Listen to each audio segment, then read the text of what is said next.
Court ಕಟಕಟೆಯಲ್ಲಿ prosecution fight ಕೆಲವೇ ಕ್ಷಣಗಳಲ್ಲಿ ಆರಂಭ ಆಗುತ್ತೆ. ಸಿಎಂ ಪರ ವಾದವನ್ನು ಮಂಡಿಸೋದಕ್ಕೆ ಅಭಿಷೇಕ್ ಮನು ಸಿಂಘ್ವಿಯವರು ಆಗಮಿಸಿದ್ದಾರೆ ಹೈಕೋರ್ಟ್ಗೆ. ಪ್ರಾಸಿಕ್ಯೂಷನ್ ಫೈಟ್ ಈಗ ಶುರುವಾಗುತ್ತೆ. ಇನ್ನು 10 ನಿಮಿಷ. ಬಹಳ ಕುತೂಹಲ ಇದೆ ಈ ಒಂದು ಪ್ರಾಸಿಕ್ಯೂಷನ್ ಹೇಗೆ ನಡೆಯುತ್ತೆ ಅಂತೇಳಿ, ಅಂದರೆ ಕೋರ್ಟ್ನಲ್ಲಿ ಪ್ರಾಸಿಕ್ಯೂಷನ್ ಫೈಟ್ ಹೇಗಿರುತ್ತೆ ಅಂತೇಳಿ. ರಾಜ್ಯಪಾಲರು ತರಾತುರಿಯಲ್ಲಿ ಅನುಮತಿಯನ್ನು ಕೊಟ್ಟಿದ್ದಾರೆ ಅಂತೇಳಿ ಸಿಎಂ ಕಾನೂನು ಸಲಹೆಗಾರರಾಗಿರುವಂಥ AS ಪೊನ್ನಣ್ಣ ಅವರು ರಿಪಬ್ಲಿಕ್ ಕನ್ನಡಕ್ಕೆ ಎಕ್ಸ್ಕ್ಲೂಸಿವ್ ಆಗಿ ಹೇಳಿಕೆಯನ್ನು ಕೊಟ್ಟಿದ್ರು. ಒಂದಷ್ಟು ವಿಚಾರಗಳಿದೆ, ಅದೆಲ್ಲವನ್ನ ಕೂಡ ಇಟ್ಟುಕೊಂಡು ನಾವು ಹೈಕೋರ್ಟ್ನಲ್ಲಿ ವಾದವನ್ನು ಮಂಡಿಸ್ತೀವಿ ಅಂತ ಹೇಳಿದರು. ಖಾಸಗಿ ವ್ಯಕ್ತಿಗಳು ಕೊಟ್ಟಂಥ ದೂರನ್ನು ಆಧರಿಸಿ ಅವರು ಪ್ರಾಸಿಕ್ಯೂಷನ್ಗೆ ಅನುಮತಿಯನ್ನು ಕೊಟ್ಟಿರೋದು ಸರಿಯಲ್ಲ ಅನ್ನೋದು ಅವರ ವಾದ. ಹಾಗಾದರೆ ದೂರುದಾರರ ಪರ ವಕೀಲರು ಯಾವ ರೀತಿಯಾಗಿ ಅದಕ್ಕೆ ಪ್ರತಿವಾದವನ್ನು ಮಂಡನೆ ಮಾಡಲಿದ್ದಾರೆ ಅನ್ನೋದು ಇಲ್ಲಿ ಕುತೂಹಲ ಕೆರಳಿಸಿದೆ. ಇನ್ನೇನು ಕೆಲವೇ ಕ್ಷಣಗಳಲ್ಲಿ ಅದಕ್ಕೆ ಸಂಬಂಧಪಟ್ಟಂಥ ಇಂಚಿಂಚು ಮಾಹಿತಿಯನ್ನು ನಿಮ್ಮ ಮುಂದೆ ಇಡ್ತಾ ಹೋಗ್ತೀವಿ. ಇನ್ನೇನು ಕೆಲವೇ ಕ್ಷಣಗಳಲ್ಲಿ ಪ್ರಾಸಿಕ್ಯೂಷನ್ ವಿಚಾರಕ್ಕೆ ಸಂಬಂಧಪಟ್ಟಂತೆ ಕೋರ್ಟ್ನಲ್ಲಿ ಹೈಕೋರ್ಟ್ನಲ್ಲಿ ವಿಚಾರಣೆ ಆರಂಭ ಆಗಲಿದೆ. ನೋಡಿ, ಕೋರ್ಟ್ಗೆ ಈಗ TJ ಅಬ್ರಹಾಂ ಆಗಮಿಸಿದ್ದಾರೆ, ದೂರುದಾರ. ಮತ್ತೊಂದು ಕಡೆ TB Jayachandra, HM Revanna, CM ಆಪ್ತ ವಲಯದಲ್ಲಿ ಗುರುತಿಸಿಕೊಂಡಂತವ್ರು ಆಗಮಿಸಿದ್ದಾರೆ. ಕೋರ್ಟ್ನತ್ತ ಎಲ್ಲರ ಚಿತ್ತ ನೆಟ್ಟಿರೋದು ಈಗ ಹೈಕೋರ್ಟ್ನತ್ತ. ನೋಡಿ, 1:35ಕ್ಕೆ ಬೆಂಗಳೂರಿಗೆ ಕಪಿಲ್ ಸಿಬಲ್ ಮತ್ತು ಸಿಂಘ್ವಿ ಆಗಮಿಸಿದ್ದಾರೆ ಅನ್ನೋ ಮಾಹಿತಿ. ಪ್ರಾಸಿಕ್ಯೂಷನ್ನ ಫೈಟ್ನ ಕ್ಷಣದ ಅಪ್ಡೇಟ್ ನಿಮ್ಮ ಮುಂದೆ ಈಗ. ಇನ್ನೇನು ಕೆಲವೇ ನಿಮಿಷಗಳಲ್ಲಿ ವಿಚಾರಣೆ ಆರಂಭ ಆಗುತ್ತೆ. ವಿಚಾರಣೆಗೆ ಕೌಂಟ್ ಡೌನ್ ಶುರುವಾಗಿದೆ. ಮತ್ತಷ್ಟು ಮಾಹಿತಿಯನ್ನು ಕೊಡೋದಕ್ಕೆ ನಮ್ಮ ಹಿರಿಯ ಪತ್ರಕರ್ತ ಸುನಿಲ್ ಧರ್ಮಸ್ಥಳ ಈಗ ಲೈವ್ ಸಂಪರ್ಕದಲ್ಲಿದ್ದಾರೆ. ಸುನಿಲ್, ಈಗ ವಿಚಾರಣೆ ಹೇಗೆ ನಡೆಯುತ್ತೆ? ಬಹಳ ಕುತೂಹಲ ಇರುವಂಥದ್ದು. ಸುನಿಲ್.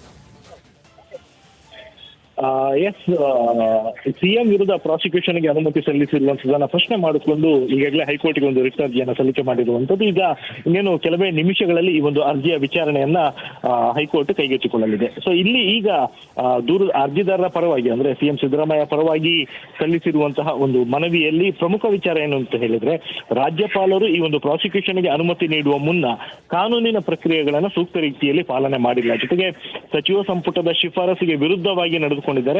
ಸಂವಿಧಾನದ 163ನೇ ವಿಧಿಯಂತೆ ಸಚಿವ ಸಂಪುಟದ ಶಿಫಾರಸನ್ನ ಪಾಲನೆ ಮಾಡಲೇಬೇಕಾಗತ್ತೆ.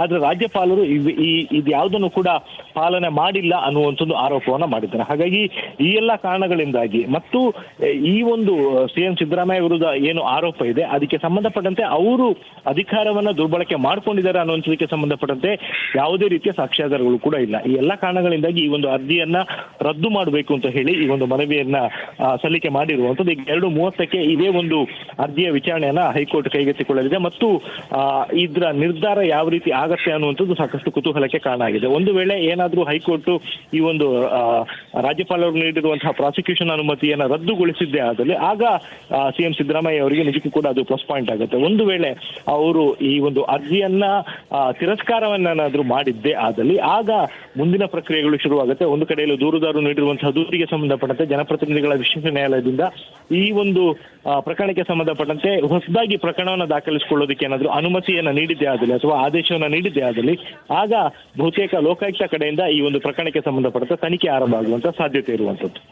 ಸುನಿಲ್, ಈಗ ಯಾರೆಲ್ಲ ಹಾಜರಾಗ್ತಿದ್ದಾರೆ ಕೋರ್ಟ್ ಕಟಕಟೆಯಲ್ಲಿ? ಈಗ ಇನ್ನೇನು ಕೆಲವೇ ಕ್ಷಣಗಳಲ್ಲಿ ವಿಚಾರಣೆ ಕೂಡ ಆರಂಭ ಆಗುತ್ತೆ. ಕಿಕ್ಕಿರಿದು ಜನ ಕೂಡ ಸೇರಿರ್ತಾರೆ ಏನಾಗಬಹುದು ಅಂತೇಳಿ. ಈಗ ಯಾರೆಲ್ಲ ಕೋರ್ಟ್ನತ್ತ ಆಗಮನ ಆಗ್ತಾ ಇದೆ ಅದ್ರ ಬಗ್ಗೆ ಏನಾದ್ರು ಮಾಹಿತಿ ಸಿಗ್ಬೋದಾ ಸುನಿಲ್? ಎಸ್ ನಾಗೇಂದ್ರ, ಈಗ ಸಿದ್ದರಾಮಯ್ಯ ಪರವಾಗಿ ಈ ಒಂದು ಪ್ರಕರಣಕ್ಕೆ ಸಂಬಂಧಪಟ್ಟಂತೆ ವಾದವನ್ನ ಸಲ್ಲಿಕೆ ಮಾಡೋದಕ್ಕೆ ಸುಪ್ರೀಂ ಕೋರ್ಟ್ನ ಹಿರಿಯ ವಕೀಲರಾಗಿರುವಂತಹ ಅಭಿಷೇಕ್ ಮನು ಸಿಂಘ್ವಿ ಅವರು ಆಗಮಿಸಿದ್ದಾರೆ. ಅದೇ ರೀತಿಯಲ್ಲಿ ಸಿಎಂ ಅವರ ಕಾನೂನು ಸಲಹೆಗಾರಾಗಿರುವಂತಹ AS ಪೊನ್ನಣ್ಣ ಅವರು ಕೂಡ ಇದ್ದಾರೆ. ಮತ್ತೊಂದು ಕಡೆಯಲ್ಲಿ ದೂರುದಾರರಿಗೂ ಕೂಡ ಈ ಒಂದು ಪ್ರಕರಣಕ್ಕೆ ಸಂಬಂಧಪಟ್ಟಂತೆ ನೋಟಿಸ್ ನ ಜಾರಿ ಮಾಡಿದ್ದು ಅವರು ಕೂಡ ಹಾಜರಾಗಬೇಕು ಅಂತ ಹೇಳಿ ಅವರು ಕೂಡ TJ ಅಬ್ರಹಾಂ, ಅದೇ ರೀತಿಯಲ್ಲಿ ಮಾಜಿ ಸಚಿವರಾಗಿರುವಂತಹ TB ಜಯಚಂದ್ರ, HM ರೇವಣ್ಣ ಇವರೆಲ್ಲರೂ ಕೂಡ ಕೋರ್ಟ್ಗೆ ಆಗಮಿಸಿದ್ದಾರೆ. ಸಹಜವಾಗಿ ಈ ಒಂದು ಪ್ರಕರಣ ಸಾಕಷ್ಟು ಕುತೂಹಲಕ್ಕೆ ಕಾರಣ ಆಗಿರೋದ್ರಿಂದಾಗಿ ಹೆಚ್ಚಿನ ಸಂಖ್ಯೆಯಲ್ಲಿ ಈ ಒಂದು ಕೋರ್ಟ್ ಹಾಲ್ನಲ್ಲಿ ಮತ್ತೊಂದು ಕಡೆ ಕೋರ್ಟ್ ಕಟಕಟೆಯಲ್ಲಿ ಪ್ರಾಸಿಕ್ಯೂಷನ್ ಫೈಟ್ ಶುರುವಾಗ್ತಾ ಇದೆ. ಕೆಲವೇ ಕ್ಷಣಗಳಲ್ಲಿ ಅದು ಆರಂಭ ಆಗುತ್ತೆ, ವಿಚಾರಣೆ ಆರಂಭ ಆಗುತ್ತೆ. ಈಗ ಅಭಿಷೇಕ್ ಮನು ಸಿಂಘ್ವಿಗೆ ದಾಖಲೆಗಳ ವಿವರವನ್ನು ಕೊಡಲಾಗ್ತಾ ಇದೆ. ಎಸ್ ಪೊನ್ನಣ್ಣ ಸಿಎಂ ಸಿದ್ದರಾಮಯ್ಯ ಅವರ ಕಾನೂನು ಸಲಹೆಗಾರ ದಾಖಲೆಗಳನ್ನು ಕೊಡ್ತಿದ್ದಾರೆ. ನ್ಯಾಯಮೂರ್ತಿಗಳ ಆಗಮನಕ್ಕೆ ವಕೀಲರು ಕಾಯ್ತಾ ಇದ್ದಾರೆ. ಕೋರ್ಟ್ ಕಟಕಟೆಯಲ್ಲಿ ಪ್ರಾಸಿಕ್ಯೂಷನ್ ಫೈಟ್ ಇನ್ನೇನು ಕೆಲವೇ ಕ್ಷಣಗಳಲ್ಲಿ ಆರಂಭ ಆಗುತ್ತೆ. ಆ ಪ್ರಕ್ರಿಯೆ ಬಗ್ಗೆ ಇಂಚಿಂಚು ಮಾಹಿತಿಯನ್ನು ಕೂಡ ನಿಮ್ಮ ಮುಂದೆ ರಿಪಬ್ಲಿಕ್ ಕನ್ನಡ ಇರ್ತಾ ಹೋಗುತ್ತೆ. ನೋಡಿ, ಅಭಿಷೇಕ್ ಮನು ಸಿಂಘ್ವಿ ಹಿರಿಯ ವಕೀಲರು, ಸುಪ್ರೀಂ ಕೋರ್ಟ್ನ ಹಿರಿಯ ವಕೀಲರು, ಅವರಿಗೆ ದಾಖಲೆಗಳನ್ನು ಕೊಟ್ಟು ಅದರ ಡೀಟೇಲ್ಸನ್ನು ಕೊಡ್ತಿದ್ದಾರೆ, ವಿವರಣೆಯನ್ನು ಮಾಡ್ತಿದ್ದಾರೆ. ಎಸ್ ಪೊನ್ನಣ್ಣ ಅವರು ನ್ಯಾಯಮೂರ್ತಿಗಳು ಪೀಠಕ್ಕೆ ಆಗಮನ ಆಗಬೇಕು, ಅದಕ್ಕೋಸ್ಕರ ಅಲ್ಲಿರುವಂಥ ವಕೀಲರು ಎಲ್ಲರೂ ಕೂಡ ಕಾದು ಕುಳಿತಿದ್ದಾರೆ. ನ್ಯಾಯಮೂರ್ತಿಗಳು ಪೀಠಕ್ಕೆ ಬರೋದನ್ನ ಕಾಯ್ತಾ ಇರುವಂಥ ವಕೀಲರ ತಂಡ. ಒಂದು ಕಡೆ ಪ್ರಮುಖವಾಗಿ ಸಿದ್ದರಾಮಯ್ಯ ಅವರ ಪರವಾಗಿ ವಾದವನ್ನು ಮಂಡಿಸೋದಕ್ಕೆ ಅಭಿಷೇಕ್ ಮನು ಸಿಂಘ್ವಿ ಆಗಮಿಸಿದ್ದಾರೆ. ಎಸ್ ಪೊನ್ನಣ್ಣ ಇದ್ದಾರೆ. ಮತ್ತೊಂದು ಕಡೆ TJ ಅಬ್ರಹಾಂ ಪರ ಪ್ರತಿವಾದವನ್ನು ಮಂಡಿಸೋದಕ್ಕೆ ಪ್ರಭುಲಿಂಗ ನಾವದಿಗೆಯವರು ಹಾಜರಾಗುವಂಥ ಸಾಧ್ಯತೆಗಳು ಕಂಡು ಬರ್ತಾ ಇದೆ. ಮತ್ತೊಂದು ಕಡೆ ಸ್ನೇಹಮಯಿ ಕೃಷ್ಣ ಪರ ದೂರುದಾರ CV ನಾಗೇಶ್ ಸೇರಿ 3 ವಕೀಲರು ಪ್ರತಿವಾದವನ್ನು ಮಂಡನೆ ಮಾಡಲಿದ್ದಾರೆ. ದೂರುದಾರ ಇಲ್ಲಿ ಪಿಟಿಷನರ್ ಯಾರು ಅಂತಂದ್ರೆ ಸಿದ್ದರಾಮಯ್ಯ ಅವರು. ಸಿದ್ದರಾಮಯ್ಯ ಅವರು ಸಲ್ಲಿಸಿರುವಂಥ ಪಿಟಿಷನ್, ಆ ಪಿಟಿಷನ್ ಪರವಾಗಿ ವಾದವನ್ನು ಮಂಡಿಸಲಿದ್ದಾರೆ ಅಭಿಷೇಕ್ ಮನು ಸಿಂಘ್ವಿ ಅವರು.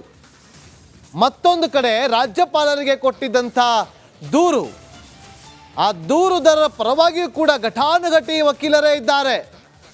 CV ನಾಗೇಶ್ ಅಂಡ್ ತಂಡ, 3 ವಕೀಲರ ತಂಡ ಸ್ನೇಹಮಯಿ ಕೃಷ್ಣ ಪರ ವಾದವನ್ನು ಮಂಡಿಸಲಿದ್ದಾರೆ. TJ ಅಬ್ರಹಾಂ ಪರ ಪ್ರಭುಲಿಂಗ ನಾವದಿಗೆಯವರು ಹಾಜರಾಗುವಂಥ ಸಾಧ್ಯತೆ ಕಂಡು ಬರ್ತಾ ಇದೆ. ಕೆಲವೇ ಕ್ಷಣಗಳಲ್ಲಿ ಹೈಕೋರ್ಟ್ನಲ್ಲಿ ವಿಚಾರಣೆ ಆರಂಭ ಆಗುತ್ತೆ. ನ್ಯಾಯಮೂರ್ತಿಗಳಾದಂಥ M ನಾಗಪ್ರಸನ್ನ ಅವರ ಪೀಠದಲ್ಲಿ ಈ ವಿಚಾರಣೆ ಆರಂಭ ಆಗೋದು. ದೂರುದಾರರ ಪಾಳ್ಯದಲ್ಲಿ, ಎರಡೂ ಪಾಳ್ಯದಲ್ಲೂ ಕೂಡ ಘಟಾನುಘಟಿ ವಕೀಲರ ತಂಡ ಇದೆ. ಒಂದು ಕಡೆ ಪಿಟಿಷನರ್ ಪರ ವಾದವನ್ನು ಮಂಡನೆ ಮಾಡೋದಕ್ಕೆ ಸುಪ್ರೀಂ ಕೋರ್ಟ್ನ ಹಿರಿಯ ವಕೀಲರಾಗಿರುವಂಥ ಅಭಿಷೇಕ್ ಮನು ಸಿಂಘ್ವಿ ಅವರು ಆಗಮಿಸಿದ್ದಾರೆ. ಮತ್ತೊಂದು ಕಡೆ ದೂರುದಾರರು ಅಭಿಷೇಕ್ ಮನು ಸಿಂಘ್ವಿ ಅವರು CM ಪರ ವಾದವನ್ನು ಮಂಡನೆ ಮಾಡಿದ್ರೆ, ದೂರುದಾರ TJ ಅಬ್ರಹಾಂ ಹಾಗೆ ಸ್ನೇಹಮಯಿ ಕೃಷ್ಣ ಅವರ ಪರ ಪ್ರತಿವಾದವನ್ನು ಮಾಡೋದಕ್ಕೆ ಅಲ್ಲೂ ಕೂಡ ಘಟಾನುಘಟಿ ವಕೀಲರ ತಂಡವೇ ಬರ್ತಾ ಇದೆ. ಹೈಕೋರ್ಟ್ಗೆ ಕಾನೂನು ಸಲಹೆಗಾರರಾಗಿರುವಂಥ